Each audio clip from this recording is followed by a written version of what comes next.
Pledge allegiance to the flag of the United States of America and to the republic for which it stands, one nation, under God, indivisible, with liberty and justice for all. Thank you. We'll let our record reflect that all 5 board members are present this evening.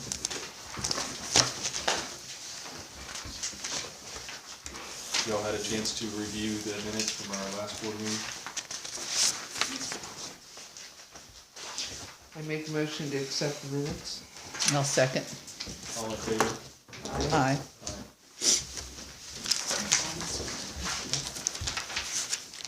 And we'll move on to our reports this evening, starting with utilities, street and building.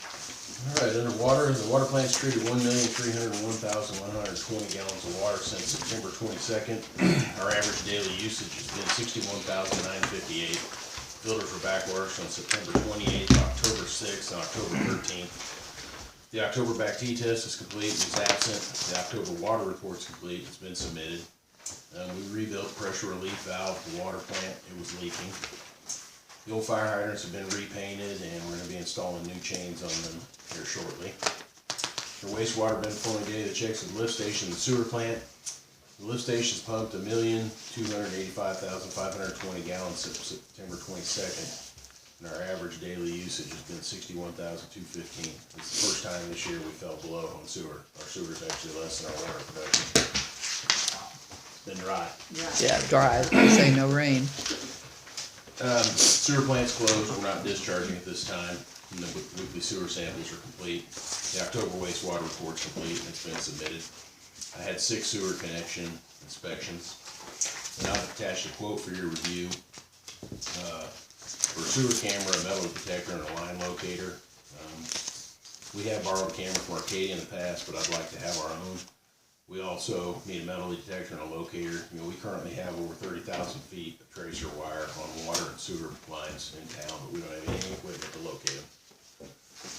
So, something for you to think about. Under streets, we completed a service on the Chevy 2500, complete service. We did engine transmission, all the filters, installed new brake pads, rotors, calipers. Had a new set of tires installed in the front end of the line. We've been working on cleanup at both the water plant and sewer plant. And I'm still waiting on that quote for replacing that ramp with concrete over at the gazebo. In the building, I've had issued 3 building permits. I've had 10 building inspections, 3 zoning inquiries, and 6 building permit inquiries.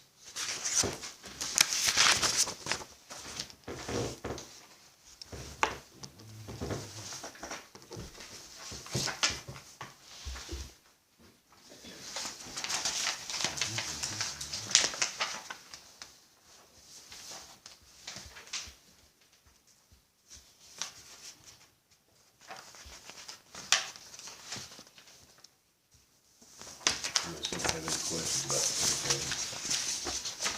My groundkeeper is here.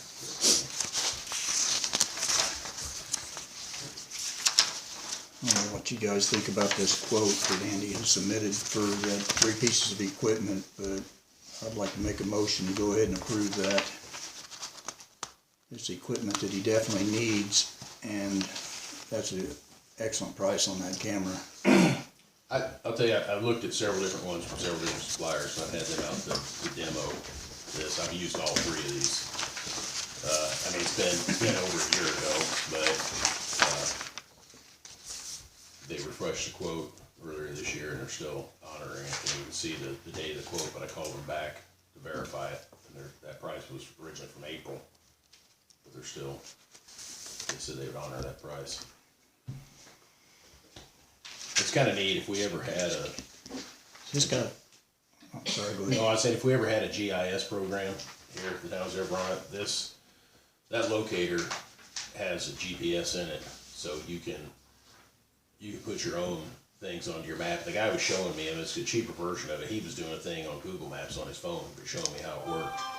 You would mark a valve or a hydrant. A valve, hydrant, repair, and you know, I mean, of course, not on that piece of equipment, but on the GIS. I mean, you can attach a photograph or anything, but it'll pick up the point and transfer transfer the information to any point that you take. Or new cap or Anything, yeah. If, you know, that ever change in the future. And I did some, to see how accurate it was, I did some, but I knew exactly where the water main was. You know, some of the stuff that was put into on the project. That's the locator. Yeah, on the locator. Yeah, and the metal detector, it'll go up to 8 feet deep on things. I mean, so you can locate a buried valve or a broken T or, I mean, anything with that. Is this camera, I don't see that it has a locator with it that'll locate that head. The separate locator Yeah. does it, yeah.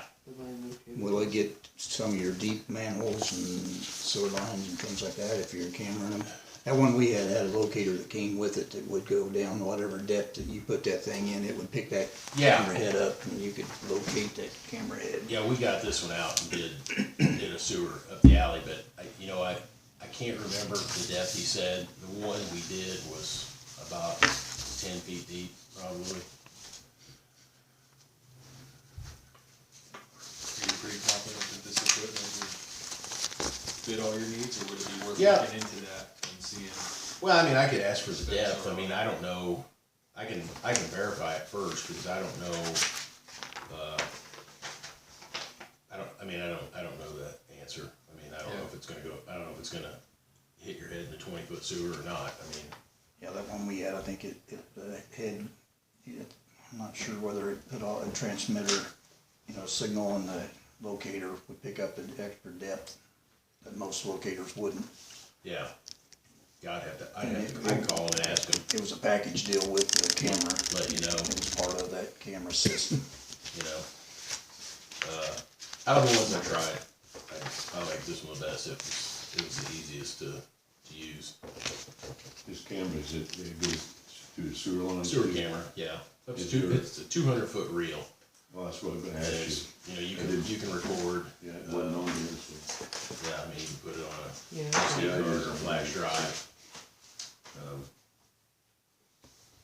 It had a little different. It's got a little different skid system. It actually has little skids. I know your old camera, John, had the brushes. Yeah, This actually has little skids. the skid plates. Yeah, I mean, you change it for the different size pipe, but So you can actually center it. you can you center the camera. You can almost center it. I mean, it's a little bit smaller than whatever diameter pipe you have, but they were plastic skids.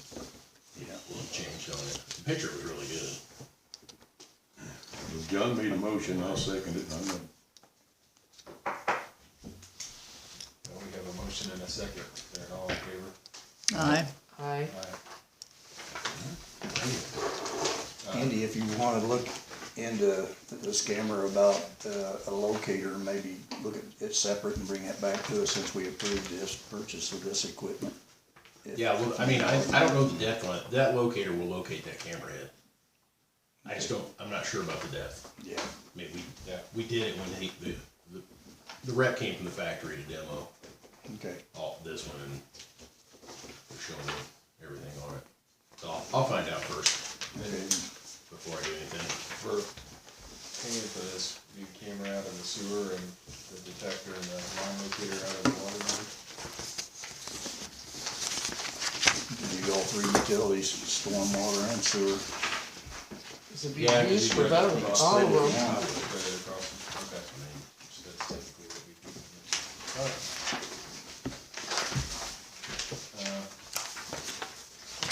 You ready? Yeah, so Mike Kleinfeeder is here. I spoke to you about him at our last meeting about the Oker grant.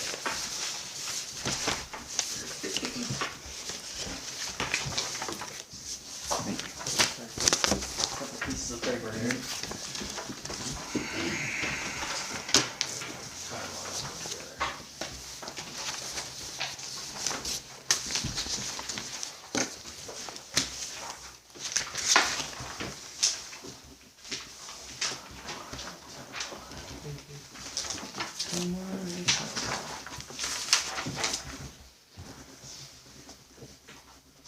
All right, I'll stand over here. Good evening, everybody. My name is Mike Kleinpeter with Kleinpeter Consulting Group. I'm an OCRA certified grant administrator. I was a grant administrator in Kentucky for about 10 years before moving back to Indiana about 6 years ago, and I moved back and took a job at the Lieutenant Governor's office. And when I worked there, it was my job in the Grant Services Division to check and make sure OKRA grants were done correctly. So I worked there for a year and realized I wanted to get back out into the communities where I was writing grants before, and so I started a grant administration firm 5 years ago. And since then, well, we've had quite a bit of success. This packet here just tells you a little bit about our firm. In 2019, 10 communities received $4.9 million. In 2020, this year, we've had 19 communities receive about $7.5 million. We've got, what's unique about our firm is we have 4 certified grant administrators on staff. Once I left OKRA and some of the senior people at OKRA retired, I added them to my staff. And so we've got over 100 years experience with the Community Development Block Grant Program. So this is mostly all we do all day, every day. The last bullet point there is one I'm most proud of, and that in the last 5 years of doing all these projects, we've never had an issue that OKRA has called a finding. Everything's been done correctly, and I think part of that's because 4 of us used to work there checking to make sure all these grants were done correctly. The next page just tells you a little bit about some of the people on the team you've got and their years experience specifically with OKRA programming. You've got me, I'm kind of the rookie with 4 years. You've got Beth with 35, Neil with 18, Greg with 27. Greg Beimer actually was the interim executive director of OKRA at one time. Judy Strausser, 20 years. Carolyn Horvath, 10 years experience. She used to be the accountant up at OKRA that managed the $28 million, and so now she works part-time managing our $7 million. And then a couple other staff people. So what OKRA's got to offer, right now they've got their water programs available, their sewer programs available, and their stormwater programs available, up to $700,000. They also have other programs that are temporarily suspended, such as Main Street, demolition projects, public facility grants.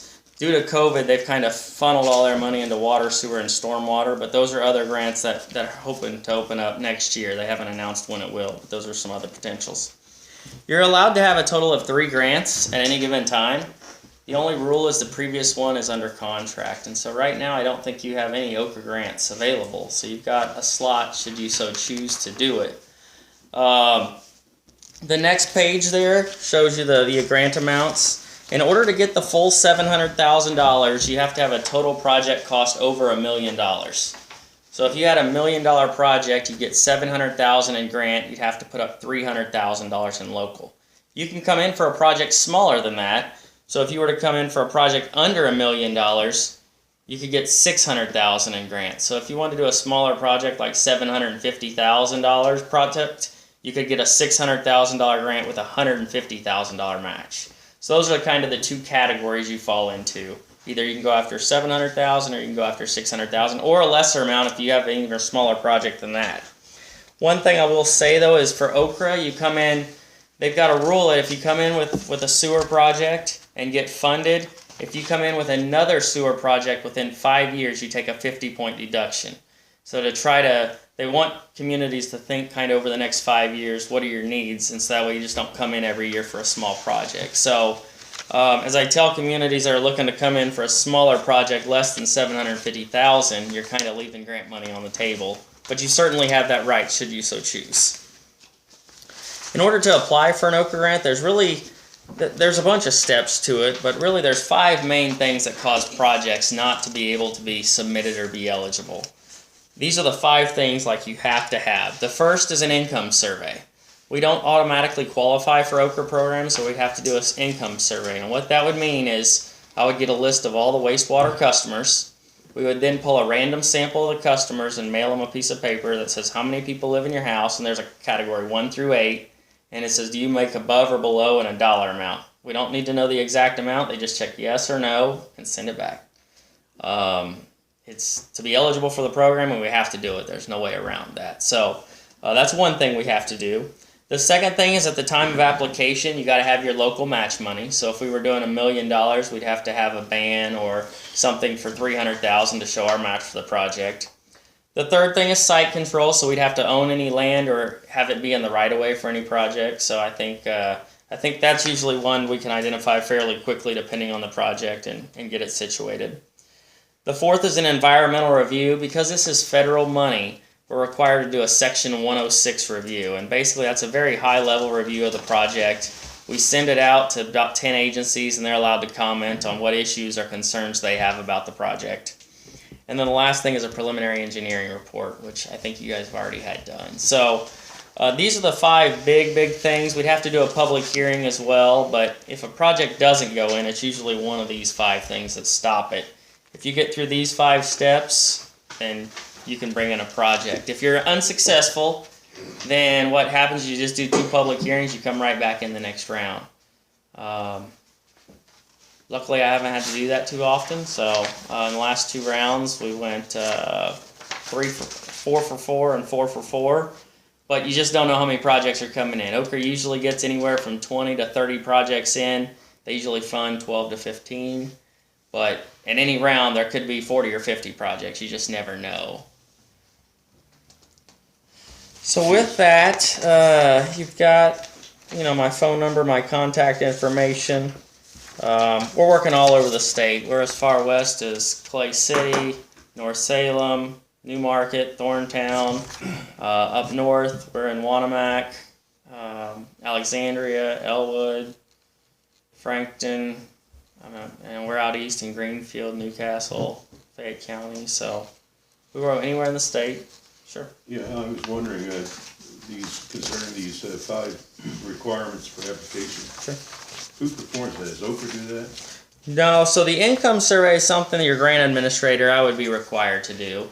The fee to do that is $3,000 to cover the mailing, the responses, collect all the data, do the report, and submit it back to you. Okay, I was wondering, all this is, can this be deducted from the grant money we get? That's a good question. The income survey cannot, because Okra thinks that's a requirement to be eligible for the grant money, so they will not let you deduct the cost of your income survey from your local match. But if we were doing a $750,000 project and you had to put up $150,000, the environmental review costs $5,000, and that can count towards your match. You would have to pay that, but you would then only have to put another $145,000 in the project potentially, so it can count. The PER has been completed. Was that an Okra grant, or did they pay out of pocket for that? That was through the band. Through the band. Participation. So any money that was paid for that PER can count towards this project cost as well, as long as it's done within 18 months. How long ago was that done, the PER? Yeah, we started last year. Okay, so we're still within that 18-month window. The site control, there's no charge on site control. Go ahead. I'm sorry. The site control, there's no charge on site control. I mean, that would be if you needed parcel of land or something, we'd work to help you get that, but I don't think there's anything anticipated on this project. All of our project is in a current right away. Right. So the next Okra round, there's currently an Okra round going on right now that's due in November, and we couldn't make that date. They have not released the timeline for next year. So I just put this schedule together assuming it was the same as this year. There's no guarantee, but assuming an application was due in May of next year, the steps that would need to happen in order for us to make that round. We would need to do an income survey as soon as possible just to make sure we qualify. The environmental review takes 90 days, and so this is where it's got to be done. So we don't know when the round is. I'm assuming it's May. It could be March or February, and we don't want to wait too long to start that and then not make it because we have to have all the responses. I said November, but that's at your guys' discretion how soon you want me to start that. I got a public hearing scheduled in March. We would submit a proposal to Okra in April. Okra would then come out and do a site visit with you and talk to you about the project in April, and then submit an application in May. It would then get awarded in June. You'd have a 4-week contract signature process with Okra in July. And then final design, you took a ban out, so you're working on final design already. So I allowed 6 months because that's the normal schedule, but you guys are already working on final design. So within a month or two, I imagine we could go out to bid like we're doing over in Fountain City. We'll get awarded, we go out to bid in a month or two. So in reality, you're probably looking at going out to bid December. well, you're looking. I've got November there, so if we get awarded in June, you're probably looking at going out to bid around August of next year if we make round one, and round one is in May. So if round one moves up to March, then move that up 2 months too. Once they have the dates out, I can lock this in. I just wanted you guys to have some idea of a timeline. So if we were to get awarded in June, go out to bid in August, I meant by the end of the year we could see construction starting, don't you think? The end of next year. So just to give you some idea of timeline, and if you do a project now, when it actually you see dirt moving. So it sounds like your expense to bring in a project is probably going to be $8,000 to have a shot at $600,000 or $700,000 total. That's $3,000 for that income survey and $5,000 for that environmental review. What other fees would be associated with? So once the grant, so I get that $8,000 up front, and then if it's grants awarded, you have the option of paying grant administrator out of grant funds or out of local funds.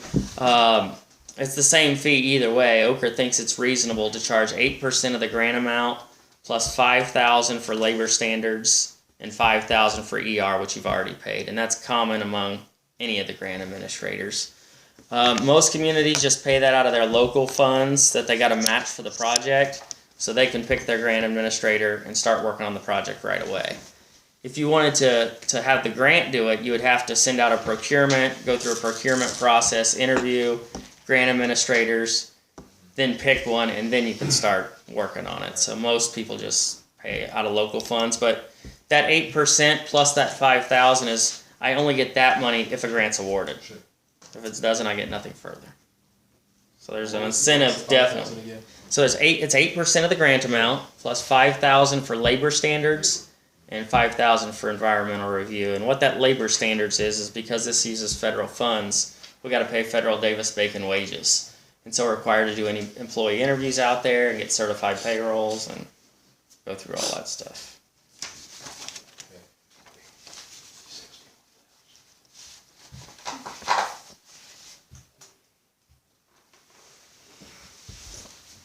So that's kind of what I have presented for you tonight. Yeah, I personally think that we need to explore every avenue that we can to get funding. Obviously, there's some timeline concerns here as far as this income survey. I guess I'll ask the council here tonight if you all have any questions, we can go back, but just right off the hop here, if any of you feel comfortable agreeing to anything at this time, or if you'd like some additional time to review here, maybe we could revisit this at our next meeting. I personally would like to review some of the information, where we're at with the band and different things. Do you all have any specific questions for Mr. Kleinpeter here? I don't. I'm going to give you a card. It's got my cell number on it in case anything comes up. Thank you.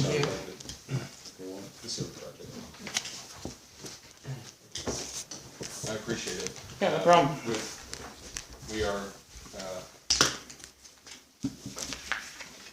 we're looking for funding any way we can, so we are definitely grateful for you coming tonight, and you will, we look forward to continuing the discussion here. Sounds good. Thank you. Thank you.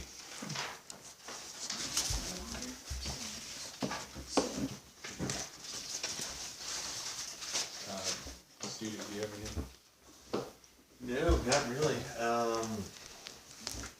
Well, just on the paving, we started that, on that, the paving update on that, the asset management for that, and then, make application, that you guys will get copies of all that before everything's turned in, so.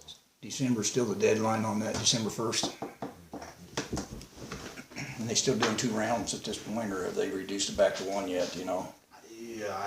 Yeah, I'm not too sure, I think it was just 1. They're just doing, I figured with this COVID and all the money going out, they'd probably drop it back. Yeah, no, I think it was. Just I one. think I read that in one of those LTAP emails, that it's one, Just one. right? Yeah. Went from 1 to 2, and then with all this going on, I figured they'd drop it back to either 1 or none for now. I'm surprised they're still doing it, but all the money's going out of the federal government. I know. Alright. Jennifer, do you have anything this evening? We'll address these issues here in a minute, we'll do that under new business, but other than those, okay. Mr. Jellison? When I came on board, there was kind of 4 properties that we identified as kind of priority properties in town. And between working with the residents or the property owners, this is kind of where we stand with those. The East Meridian Street property, the high weeds and the trash on the east side of that property has been remediated. Now, I think the trash has, for the most part, been moved around to the rear of the residence, but it is not really visible from the street. It was a huge, I think, a huge accomplishment with that resident in getting the 6-foot tall weeds and grass in the backyard cut down. So we're good to go there. 215 South Walnut Street, that house is a contract sale. So the people living there are not the deeded owners, current deeded owners of that property. So we sent the deeded owner of the property a certified letter letting them know they were in violation. He immediately called, got in contact with me last weekend, went there to work on that property, and has done a very nice job of beginning to get that cleaned up. He was somewhat concerned that he would get some pushback from the people living in the residence, but it sounds like everything went pretty smoothly. There is most likely a junk vehicle parked in the front of that resident and a trailer on the southeast corner, the rear of the residence, outside of the fence.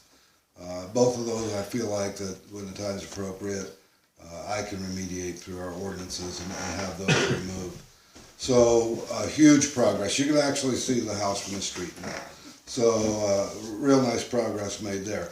505 Indiana Street is a mobile home that, in my opinion, kind of fits underneath our nuisance ordinance. The resident, it's a rental. The owner of the property was mailed a certified letter notifying them of the violations. They have not been in contact with me. However, when I drove by there today, as much stuff that is still there, there's been a lot of stuff removed. So when I first started dealing with the people that lived there, they were pretty good right off the bat. They got rid of their chickens, got rid of some junk, and then everything stopped. And now, after that letter has went out to the property owner, when I drove by today, there's a lot that has been removed, but there's still a lot that remains. So I'm going to try to speak with the residents again this week, just going to see where we're at and see if I can give a little bit of a push there. The other address, 140 West Main, Chris Davis. If you recall, he had sent a letter, a statement, however you want to title it, about ADA concerns. Council kind of spoke with me, and I don't know if she spoke with you, but there's really no ADA concerns from the town. We're not providing him with a service. He's responsible to maintain his property, and if he physically can't do that, then he's still responsible to pay to have that done or to have someone come in and have it done. Chris did contact me after he received the letter, asked me what that meant. I explained to him it meant exactly what the letter said. That we have no ADA responsibility there, that we are willing to work with you and help as far as time or help in any manner that the board would approve of. Chris informed me, he said, well, I'll send this letter to my attorney. So that's kind of been how things have kind of went back and forth since I've been here. Is we'll make a statement, he'll respond back, and it always ends with, well, I'll let my attorney know. So I think at some point we probably need to talk about how we take our next step with that residence. Beyond that, go ahead, Marie. Well, I don't know if you've done any of this, but, I mean, you have the ability to levy a fine, a financial. Yes, yes, So yes, that, and that in my is, experience, when I held the position, seemed to be very effective, yes. so. That was gonna be my suggestion on where we went next. We Yeah, actually, and you can make issue that call fines. at your discretion. I would Right. just like to see from your records that you're doing that, you're applying that standard equally across everybody. Is all absolutely, that we need to make sure of. yeah, absolutely. So that will be my next step right there is to go that direction. If he has counsel that wants to communicate to us or whatever, then he certainly has those means to do that. So that's kind of where we're at with some of these residents. I know we're kind of getting out of the high grass and high weeds kind of season.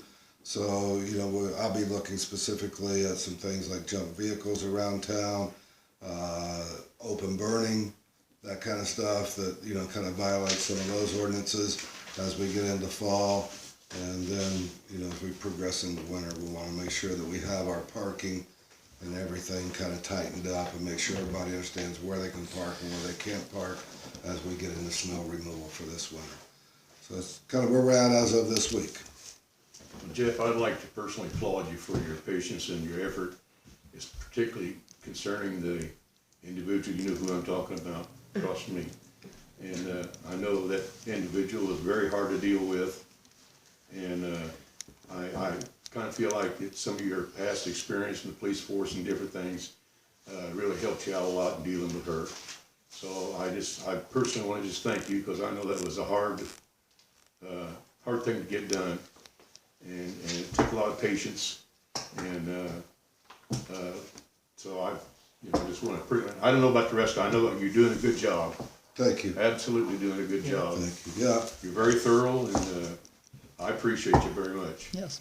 And I do try to treat everyone in town equally, and you know, I want to make sure we go through every step. And you know, really, the last thing that I want to do is issue a citation, if you know, and until it's called for. It's easy to go in and write a ticket, and slap it on somebody, and they owe a fine. If we can work with them and kind of remediate it, and by just keeping a thumb on it, that's kind of been my style so far. And Well, it's kind of hard It takes sometimes a when while. you deal with people and they she cut you out and everything, call you names and she's not, things like that, you know. she's not a member of my fan club. But it's okay. You know, we got the job done. Yes, sir, you We do. got, you know, And that's what counts. yeah. So I know we have Heavy Trash Day coming up, right? Is that Right. correct? 23rd. Okay, so I don't know, you know, how we can promote that through social media or whatever, if we are or if we have already. But I would encourage us to stay on top of that, and maybe that'll help with some of this, you know, just stuff laying around on some of the people's property. But, you know, we issue a reminder on that, Jennifer, if we could. That might help a little bit. Is there anything that you feel like, I don't think we've done the best job of this, but is there anything you feel like you need that you don't have?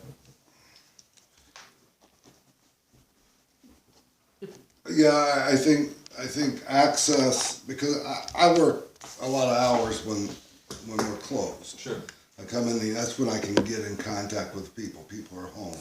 So I'll come in at maybe 5 o'clock in the evening sometimes, and I really don't have good access to a computer to print things out, whether it be photographs or whether it be reports or anything like that. So what I've been having to do basically is do that at home, which is fine. But, you know, like a lot of times I'll want to come in here and print something out so I can have it or show it or whatever. And that's just been my difficulty there. Okay. The computer in Andy's office is available for. I've used it a couple times, and, you know, I'm somewhat uncomfortable going into another man's desk, but If we need to look towards some kind of a laptop or something like that, if that would help you out. yeah, just, you know, just at some I think we point. can look- I I'm think we can look okay, that direction you and know, see right if we can now, figure and something out. I try to catch up on my notes, you know, kind of as I get the chance. And I have used Andy's a couple times to print out some pictures and those type of things, so. We'll try to get some pricing together on some kind of laptop and see maybe we'll at least put it before the board here. Well, I mean, do you have any specific requirements or just something that you can use, connect to the internet, Just- print things with? Just something I can have internet access with where I can look up property tax records. Something that has Microsoft Office or whatever on it so I can do documents. And then just connected to, you know, the Able to printer. connect to that? Yeah. Okay. That's All right, real I'll work pretty on that and simple. see what we can come up with, see what the cost would be, and we'll try our best. Thank you, Murray. Appreciate it. We'll move on to old business, fire truck / fire station. Some shelving that was donated to our, the Atlanta Volunteer Fire Department has been redonated to the Wayne Township Volunteer Fire Department. Beyond that, I've had individuals from Wayne Township and Cicero Township, up in Tipton County, come and look at items that we, currently still own. And then I've had verbal, a phone conversation with personnel from Sheridan Fire Department expressing interest in some things as well. Just trying to stay in contact with those people and see where we can go from there. I've also had contact again with Brian Horine, who had previously expressed interest in helping us dispose of all that in exchange for some kind of a percentage fee or something along those lines. And he is working on some kind of a proposal to bring to the council for us to review regarding that. So that's all I have there. When I was talking to Ryan, he did suggest that if we were, for example, like the fire truck, all the equipment on it, he seems to think, based on his experience selling other equipment and vehicles and things, that everything there should probably be tested and certified and all that stuff in order to have the highest likelihood of selling and for the highest amount. So I'm currently looking into that with You might wanna look at the records, because it's gotta be done every year. I know, and wasn't it done the first of the year? Nope, nothing's been done this year. Been sitting empty all this year I almost. have a couple questions. One, has there ever been an appraisal done on the truck, fire truck? Nope. And number two, would there ever be a situation where we would more or less sell parts or pieces of equipment off the truck individually and then just leave the truck bare? I personally am not sure that would be the way to go there. I think don't that think so would either. be a perfect truck to sell as a turnkey unit, maybe not sell it with the air packs and maybe not sell it with the extrication tools, depending on what the market looks like. But other than that, having it be in a ready to go truck that a department could purchase and put right into service. I think assuming everything, all the equipment on it is everything's positive, everything's in good shape, I think that would add to the value of the truck. Yes. As it, you know. Yeah, and so that's kind of the direction that we're thinking, myself and Ryan, so we'll see what happens there. But like I said, just working on that, it's slow and steady.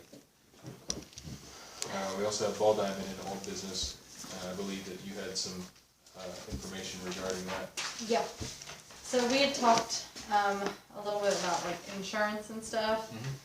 And so I can send you guys kind of a summary on what I would recommend someone carry. Basically, I just have like 5 or 6 bullet points here about you're going to want whoever there would be a tenant to have commercial general liability insurance, probably $1 million per occurrence, $3 million aggregate as a baseline. You could go higher. I wouldn't go lower. And I just have some general things that we would put in these kind of leases saying that they won't cancel it or not renew it without telling you like 30 days ahead of time and things like that. We just want it to, since there's kind of a propensity for things to happen out, you know, on fields more so than other kind of rental properties. We want it to be a really good policy. The town could require to probably receive a certificate of the policy before the lease starts, so you guys could approve whoever the insurer is and stuff like that. And so I can just kind of, it's a few bullet points that I can send around. And another thing I actually talked to Manny about today right before I left. I wanted to bring this up. I don't think we've talked about it before, is the idea of a community development corporation, which is basically a non-profit entity that the town creates and you guys appoint people for the board. It's a separate non-profit connected to the town, but you could transfer the diamond to the CDC, and then this non-profit can go out and negotiate with people without all the typical things that a governmental entity is required to do. And so that kind of does away with some of the Like the stricter things appraisal? we've been dealing with. Yeah, That would take, that would Yes. negate the need for appraisal, having a, that's correct. We've done quite a few, and Manny said that if you guys would want, I could take one that we've done and kind of redact everything and show you guys like what this would look like. It would save the town money down the line. We would have a fee for it that would be, he said, around $3,500, but it would cut out all the other fees that you'd be deal with going to do just a lease straight from the town. And so I can send some more information on the formation of it, send kind of examples, but it would basically just be creating a separate nonprofit that would go out and negotiate the lease terms. And then the money would come in there, but it could eventually go into the general fund or whatever else to the town. to set up the nonprofit, a fee is $3,500? Okay.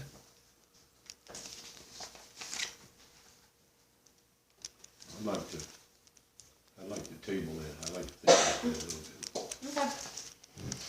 But thank you. No problem. I've not heard anything from that organization. I- Have you heard anything? Randy sent me a text and said that their meeting got canceled that they had last Thursday. Okay. So they haven't had an opportunity to take it to their board, and we didn't get their date set yet, so he didn't know when the meeting would be. I sent him that email with kind of, basics of what would be a good arrangement for us, but I'll send him an email with this minimum insurance kind of an idea in it too, and just touch Which base they again. have already, so. Beyond that though, Jennifer helped me find, she found, the appraisers that did our appraisal for the water plant purchase. And, so I'm gonna touch base with both of these entities and see if they could give at least a ballpark idea of what they would charge to do an appraisal out there.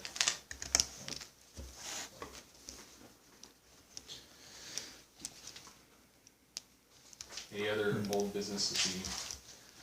I wasn't here at the last meeting, and in my packet, I see where Andy had submitted the truck bids, quotes.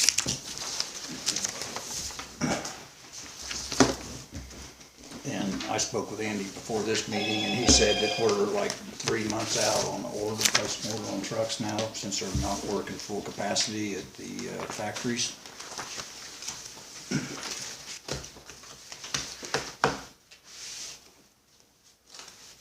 And looking at it over in quotes, I'd like to go ahead and make a motion that we approve both of the trucks and get this order placed so that they can get started with these trucks. And also speaking with Andy today, he was telling me that he priced some of this stuff, it's accessories, seat covers and things like that, through the truck company that would be putting the plow and stuff on, and he has contacted some other places, and that he could possibly even trim about another $1,000 off going to a different, local aftermarket supply place and getting some of that instead of going through that the dealer that's quoted here. So, I'm trying to find is, so for the first vehicle, I think that was, Is that, are those in the last meeting's? Uh-huh, Yeah, it was in the last board meeting. in the slip. Oh, in the clip? the accessories were in the last meeting, I think they. No, the truck, everything was. Really? Yeah.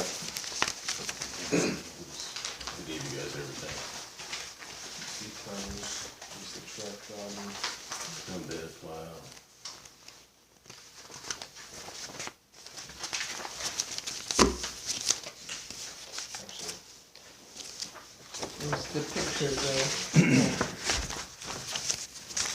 So we're talking about a dump truck, a pickup truck, and the accessories for both. Mhm.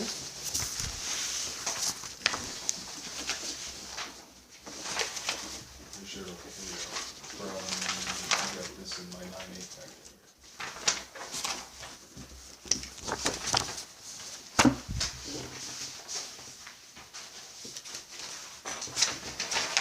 I'm inclined to agree that our dump truck is in horrible shape. I drove it in today. And not get it hit in the face with a rock before this time. It is, that hole is growing. So I think that needs to be relegated to exclusive salt truck duty. I too have spoke with Andy, and I've seen the truck, and I can tell you right now, if that truck went over a dog, that dog would come up and bite you in the leg. Because it's a massive hole right there in the floorboard. And, I mean, it's really, really sad. It's sad. And, since John made a motion, and I think there's been a lot of talk about it. Let's, Pardon me? let's do the dump truck first. Oh, okay. John made the motion, I'll second the motion for the purchase of the dump truck. We have a motion, we have a second, all in favor. Aye. Aye. Aye. And for the record, that's, $52,100 for the truck plus upfitting, which the biggest part of that is the junk body. $18,000. And that's about $18,000.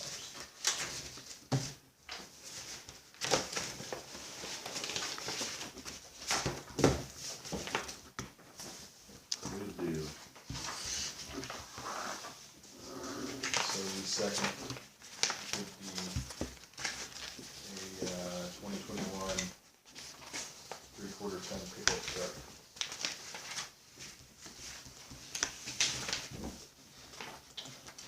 Is that the same place? Same Purchase from the the same same place as dealership. you? And this is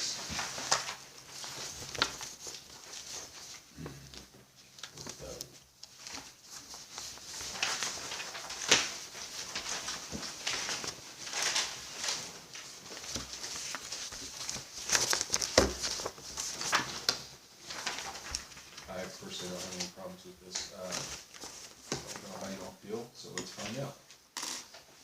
Do I have a motion to purchase Chevrolet 2500 pickup for $40,975? I make the motion to purchase it. I'll second. All in favor? Aye. Alright. And then finally, accessories and upfitting for, accessories for both trucks, is it fair to say just lowest responsible cost? That's all the little floor mats and toolboxes, things like that.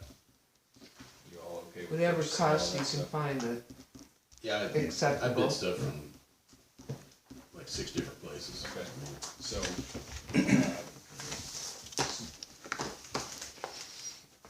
Make a motion to equip the truck with the cheapest accessories that Andy can find. That I'll is listed. second. all in favor? Aye. Aye. Thank you. Just for everybody in the audience, you know, sounds like a lot of money, and it is, especially for the small community. But in our water and sewer rates, there's a depreciation amount in there to replace equipment as need be. So that's where this money's coming from. So there's no additional money that the town's gonna have to come up with or borrow or any of that stuff. Money's in the budget for this equipment due to the way the rates are set up. Yeah, and I actually talked to Steve Rock about that, and he said that he would suggest us not taking it completely out of the depreciation funds. He said we can go ahead and use some of the operating funds for that, and then we can go ahead and use the water, the sewer, and the storm for that, so. What about the funds for the building permits that's coming out there? These things where there's quite a bit of money that's No, been in we it. probably could. Part think we of should- that probably should go Probably to, could, because you. Maybe we can split it amongst four and kind of take it easy on Yeah. each one of Yeah. each one of the budgets. Instead of 3, go with 4. Stretch them out. So spread the cost across 4 and Yeah. deduct it across the 3, I guess. Alright.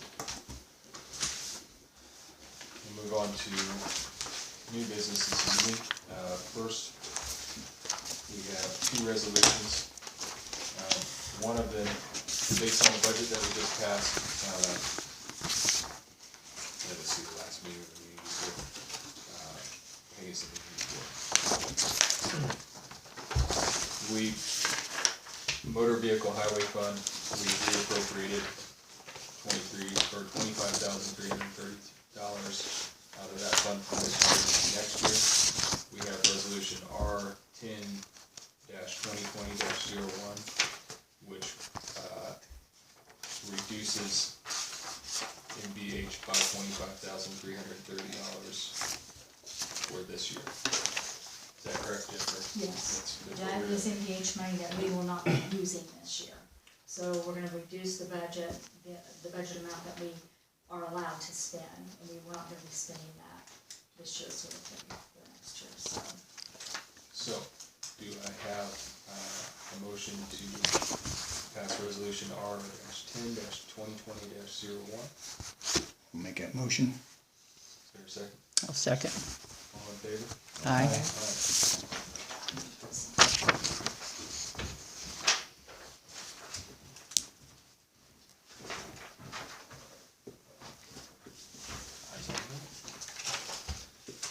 And our second resolution, R10-2020-2. We still have some funds that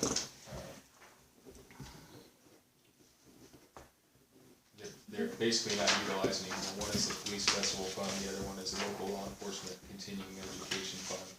The police festival fund has $5,054.24 in it. Local law enforcement continuing education fund has $4 in it. And this resolution would move those funds to the general fund. So, do I have a motion to approve resolution R-10-2020-2? I make a motion to accept them. I'll second. All in favor? Aye. Aye. Any other new business from the council this evening? I have nothing. Any new business from the floor? Yes, ma'am. Hi there, my name's Ann Hain and I'm the director of the Hamilton North Public Library, which of course includes the Atlanta Library. The library board asked me to come and talk to you, maybe ask for your help. Very, very few people are coming to the Atlanta Library. I know nowadays, of course, things are bad, but it's been decreasing year over year, month after month, and we're really starting to worry about, can we afford the Atlanta Library? So we are kind of making a plea to you to use the library, spread the word to your friends and family, ask them to use the library. Just to give you an example of kind of what we're facing, in the month of September, our door count, that's pretty much every time somebody went in and out of the building, not counting the staff, our September door count was 124. And that includes children going in and out repeatedly. At the same time that month, with 124 door count, we had to spend $3,000 on HVAC repairs. So, Flying on it. again, we're just asking you to use the library. I really want to keep the place open, and the budget is getting tighter and tighter. So we're just starting the dialogue with the community, letting you know that things are getting tough. And, well, we hope that it's a bright future for the Atlanta Library. That's kind of where we're at. What are the normal hours, maybe it could be put on our page, town page, and That would be great. We're open Monday through Thursday. On Monday, Tuesday, and Thursday, it's 3 to 7. Wednesday, it's 10 to 7, so Wednesday is our long day. Just to further illustrate the problem, there was a Wednesday, I think in the month of September, possibly August, where a Wednesday where we're open for 9 hours, not a single customer walked in the door. Not a one. The only people to go in and out were, well, the HVAC repair guy and, I don't know, somebody else there looking for some business or something. But not a single customer on a 9-hour day. The children, a lot of children used to like that. They used to. That's some really great children's programs. Yeah. The pandemic doesn't help either. No, I know, yeah, we know that, yeah, we definitely know that. But, you know, year after year it continues to go down. And we are kind of disappointed because we were hoping that once we replaced the roof and redid the basement, which looks so much better, that things would get better, but they did not get better.